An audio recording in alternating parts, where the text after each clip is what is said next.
সিঙ্গাপুরে নিরাপত্তা সম্মেলনে ইউক্রেনের পক্ষে সমর্থন চাইলেন জেলেনস্কি। বলেন, বিশ্বের বৃহত্তম দেশ যখন আন্তর্জাতিক আইন অমান্য করে তখন বিশ্বব্যাপী নিরাপত্তা বজায় রাখা অসম্ভব হয়ে পড়ে। এদিকে রাশিয়ার অভ্যন্তরে পশ্চিমা অস্ত্র ব্যবহারের নিষেধাজ্ঞা প্রত্যাহারের পরও ইউক্রেনে হামলা জোরদার করেছে রাশিয়া। পাল্টা হামলার দাবি করছে ইউক্রেনও। রাশিয়ার অভ্যন্তরে যুক্তরাষ্ট্রের দেয়া অস্ত্র ব্যবহারের উপর নিষেধাজ্ঞা আংশিক প্রত্যাহারের পরেই সিঙ্গাপুরে এই সফরে গেলেন জেলেনস্কি। সেখানে শান্তি সম্মেলনে রাশিয়ার বিরুদ্ধে নালিশ করেন ইউক্রেনের প্রেসিডেন্ট।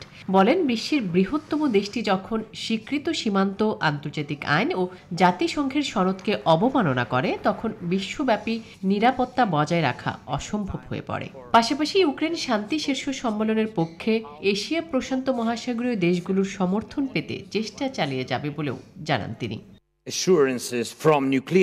তবে বরাবরের মতো ইউক্রেনের প্রতি মার্কিন সহায়তা অব্যাহত থাকবে বলে জানান যুক্তরাষ্ট্রের প্রতিরক্ষামন্ত্রী লয়েড অস্টিন। সিঙ্গাপুরে এক সাইডলাইন বৈঠকে জেলেনস্কিকে এই আশ্বাস দেন অস্টিন। যুক্তরাষ্ট্রসহ ইউরোপের আরও কয়েকটি দেশ তাদের দেয়া অস্ত্র রাশিয়ার অভ্যন্তরে লক্ষ্যবস্তুর উপর আঘাত হানতে ইউক্রেনকে অনুমতি দেওয়ার পরও পিছু হটছে না পুতিন প্রশাসন। উল্টো ইউক্রেনের বিভিন্ন জায়গায় হামলা জোরদার করেছে রুশ বাহিনী। সেই সঙ্গে কয়েকটি বসতি দখলের দাবিও করেছে মস্কো। তবে হামলা প্রতিহতের দাবি করছে কিয়েভ।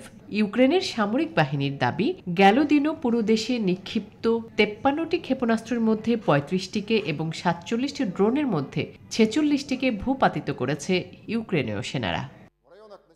আসমা তুলি, নিউজ 24।